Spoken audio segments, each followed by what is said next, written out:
Hello everybody, this is Mark Blanton from the Real South Africa.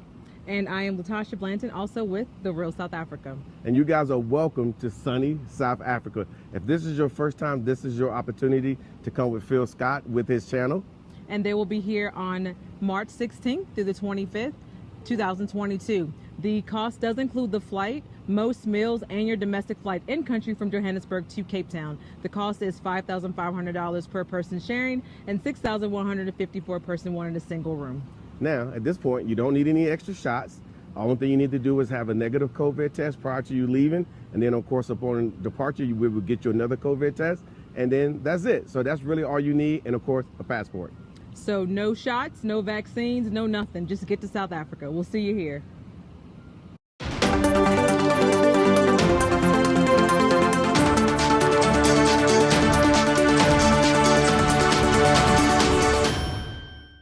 There's this video on TikTok that, I got to see where this woman is responding to another person asking a question about why these other groups like to use the N-word. And it's a few things that she pointed out that I actually want to get into in this conversation about even other groups and their feelings toward us as Black people. But let's go ahead and roll that clip. All right, everyone, I want to talk to you about this. So I'm Native. Let's talk. There are Natives, Hispanic and Latino people, Asian people, Middle Eastern people who say this word. And I know the common defense is, oh, it's the neighborhood I grew up in. I grew up around Black people, or my kids are Black, or my girlfriend's Black, or my boyfriend's Black, and yada, yada, yada. But the original poster here has a very good point. Why aren't we calling each other our slurs? And if you're a person of color, I want you to really think about this. Think about if you're Asian and you saw a group of Spanish people walking around calling each other your slur.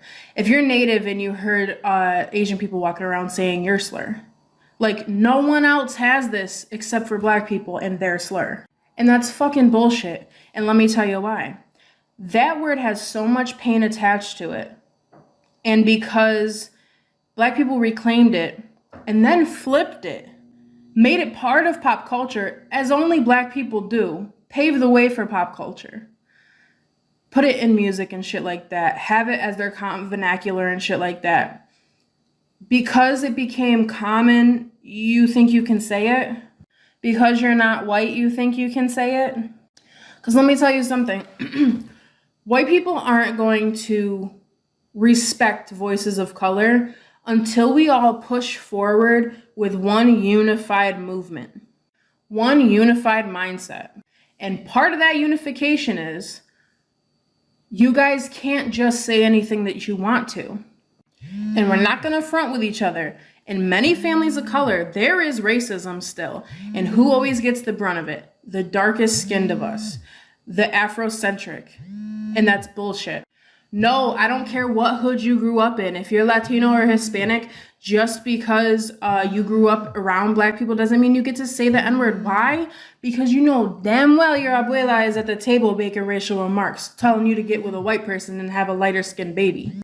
And that goes for Natives too. There's a huge Eurocentric versus Afrocentric versus mid-tone argument with the Natives. But it's almost always agreed that it's against the Afrocentric.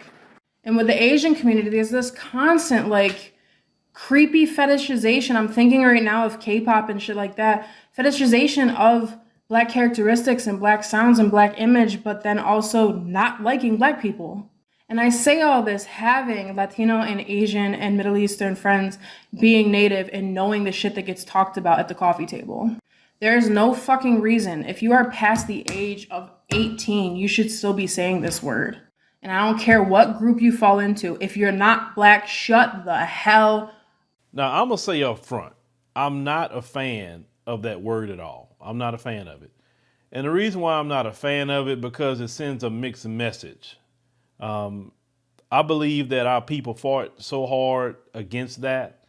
I believe our people, died and everything to alleviate that word from having so much power over us, right? Now, I know in the 1970s, it's the time period that they decided to, as she talked about, which is true, take the word and flip it and use it against each other, but I really don't agree with that. I don't agree with it being in the music at all. Personally, if I had it my way, I would, actually get all of it removed. I believe that we can call each other whatever other name we want to call each other, but why it has to be that word. Now, when it comes to other groups, hearing them use that word against each other, and like she said, which is true, is that why don't you hear them using their particular slur? Because everybody has one. So why don't you hear them, calling each other their own slur? Why it got to be the slur that comes from our community? Now, unfortunately, that word in our community has been put up not only in pop culture here in America, but it's known throughout the world. It really is. But that's a reason for that as well, because these record labels that you see out here, they have no problem with that. But let, a rapper use a slur against another community. For instance, they have rappers that have used things that they thought was anti-Jewish, and immediately that was taken down. Like, for instance, Michael Jackson. When you say they don't really care about us, if you heard the original song of that, they had, Jewish slurs in there. Oh, that was taken out. If they say anything about LGBT and make some sort of reference to that, they'll take that out. They'll cancel that particular rapper. But you can say the N-word all day long, and that's no problem. Everybody in songs want to say it and sing it and everything. And until black people in America in particular say, okay, enough is enough. If we say that to each other as one thing, but it don't need to be in the music that's being consumed worldwide. We need to go on and in that, then we can. For me, it's like telling people not to say something, but they hear it all the time. And that's a big debate within our community. But the part that I really want to get to with her is that when she said that basically all these other groups consume, black culture, basically, but you better not bring home Tyrone. It's okay to bring home Brad. It's okay to whiten the race, right? It's okay to do that. As she said, Eurocentric, but you're talking crap about black people. She also mentioned, and I mentioned this on my other channel, about things like K-pop, in South Korea. They'll be copying everything black people do in the hip hop culture, but they don't like black people. And I've said this, I'm going to continue to say this. When Dr. John Henry Clark, the great man that he was, said that we have no friends, that's true. We have no collective friends. Now, some individuals, that may be different. And those individuals that rock with us or even rock with you personally, cool, rock with them. But when it comes to these, groups as collectives, they don't like us like that. When they talk about us at a dinner table, it's always something negative. And the sad part, even some of our brothers and sisters who's coming over here from different nations in the Caribbean, and some of them coming from African nations too, they have the same conversation about black American people. And then when you bring that conversation up, oh, why y'all saying that? And y'all just being hateful against your own. And it's like, no, that's a reality. That is a reality, and that also has to be discussed without getting in your feelings and crying, etc. You understand? And I've said this many times, black Americans have not done anything to nobody as a collective of people. You cannot point out nothing in history all the way up to now that black Americans did any of y'all anything. I'm going to, whether it's white folk, or anybody else outside of white folks. She said these other groups who got some sort of color to them, we ain't done nothing to you. We haven't done a thing to you. Matter of fact, it wouldn't be for us. You wouldn't even be allowed to have certain set-asides in this country. I don't get that. You so against black people, as a community. You want to look at what we do, sing our music, copy what we do, copy our style, do all the things, but you don't like us at the same time. That for me, that's so weird, because when I don't like someone, I don't copy them. I don't like white supremacists. I don't like the Klan. I don't like neo-Nazis. It'd be like me saying I don't like them, but then I'm sitting up here dressing like a neo-Nazi. I don't like a white supremacist, but I got a big Confederate flag in my house. But I'm claiming, but I don't like them people. But I'm saying I'm there mimicking them. I'm copying everything they're saying. I'm doing everything people look at me like, well, huh? So why is it that people in society don't look at these other groups like that and say, wait a minute, hold on. You don't like black people, but you singing their music?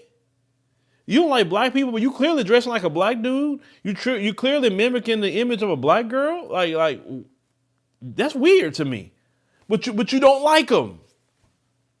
Like, please, I want these other groups in the comments. I would like you to come by and please explain that to us. Explain that to the black delegation.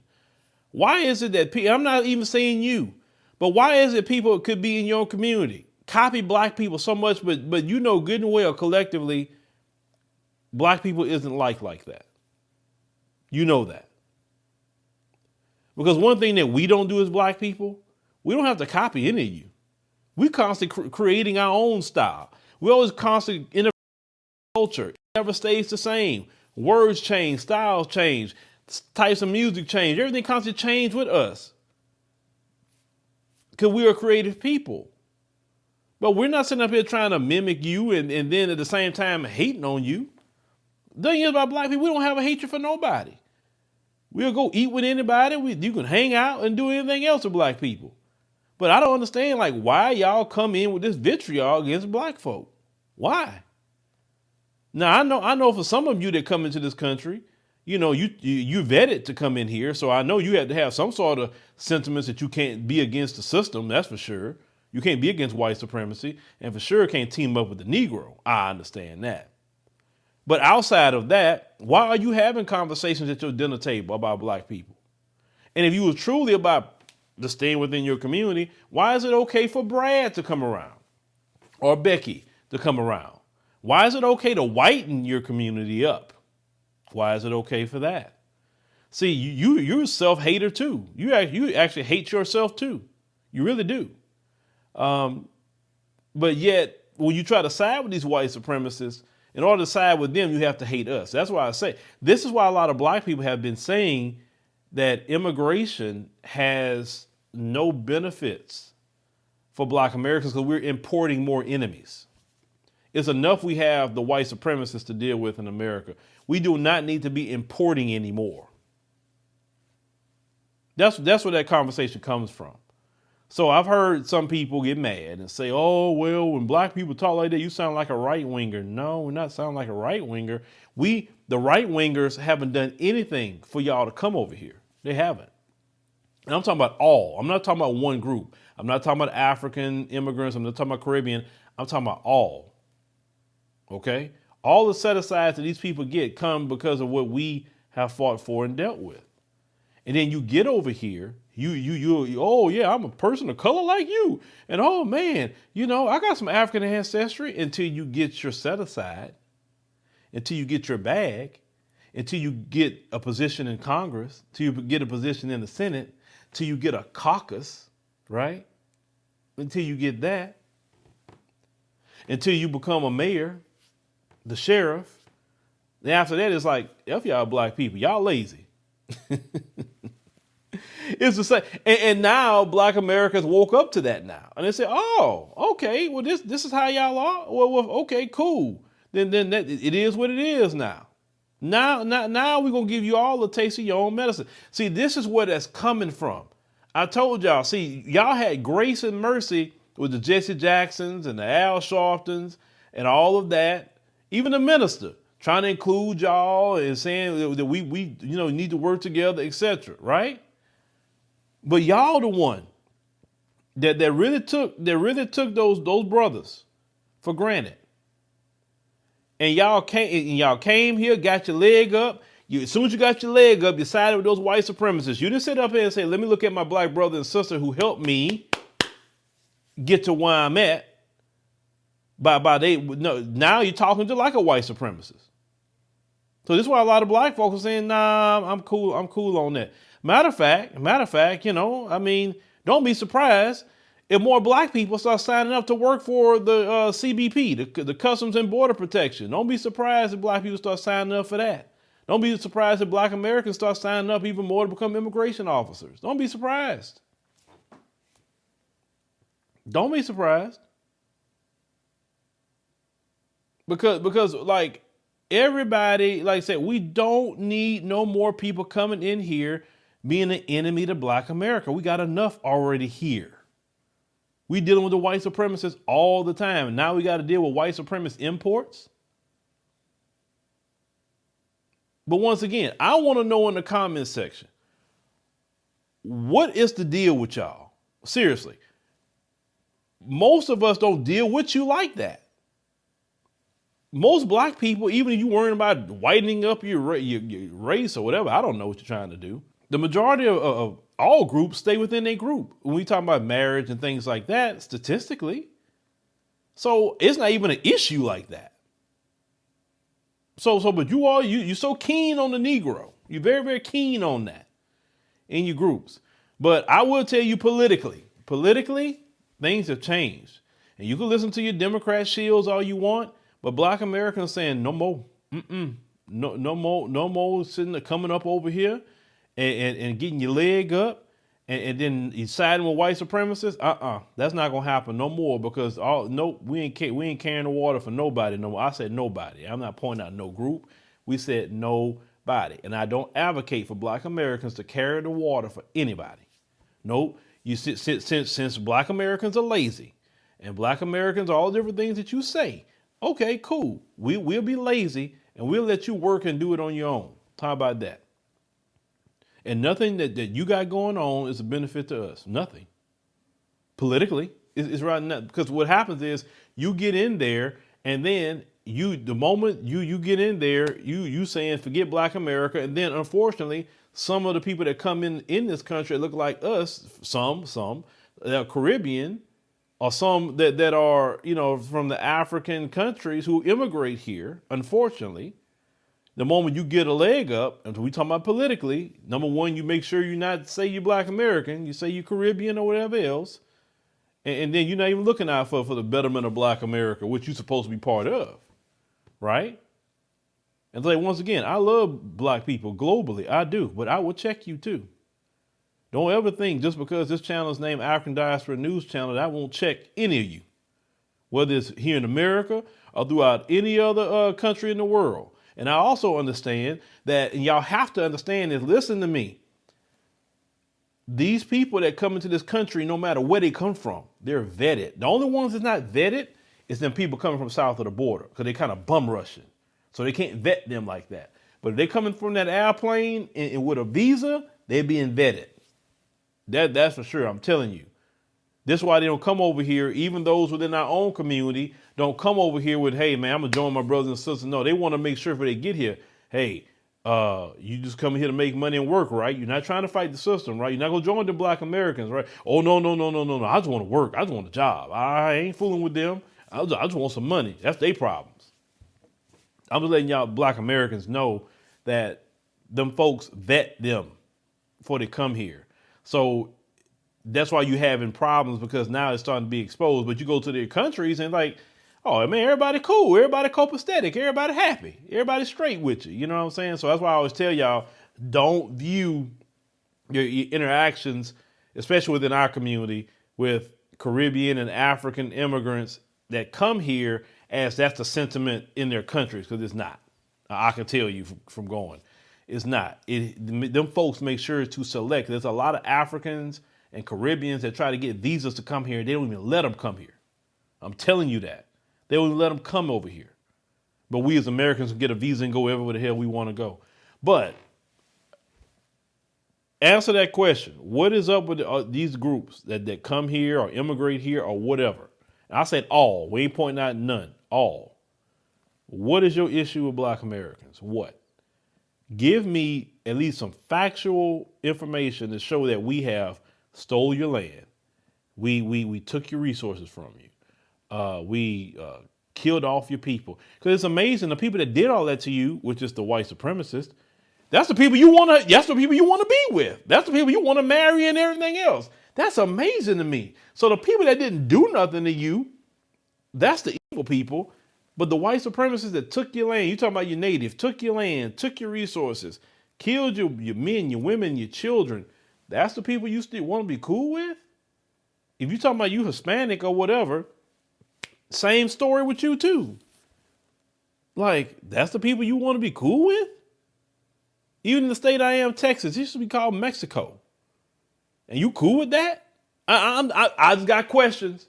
But y'all let me know in the comment section what you think about this video. Well, shout out to the young lady. Like I said, this is nothing against her. I'm glad she actually bringing up the conversation, and I respect that. I always going to respect anybody that's bringing up conversations in other groups as really addressing the issues and problems and just put that up to the forefront. So it's nothing against her at all. I appreciate the video that she made, but let me know in the comments. Living in America as a black person, you recognize there is one set of laws for you and one set of laws for those, especially in the white community. In our book, Passive Aggressive Racism in the System of White Supremacy, I take you through times in my life when I first started noticing white supremacy. We teach you how to recognize it, identify it, and also counter it in our book. This book is a beginner's course for those that are just starting to wake up and open their eyes to see the system of white supremacy. As a black American person, you must understand this system because this system is life or death to you. How you handle it, how you deal with it, it can affect your mental health if you don't understand this system. Pick up our book, Passive Aggressive Racism and the System of White Supremacy, today on Amazon.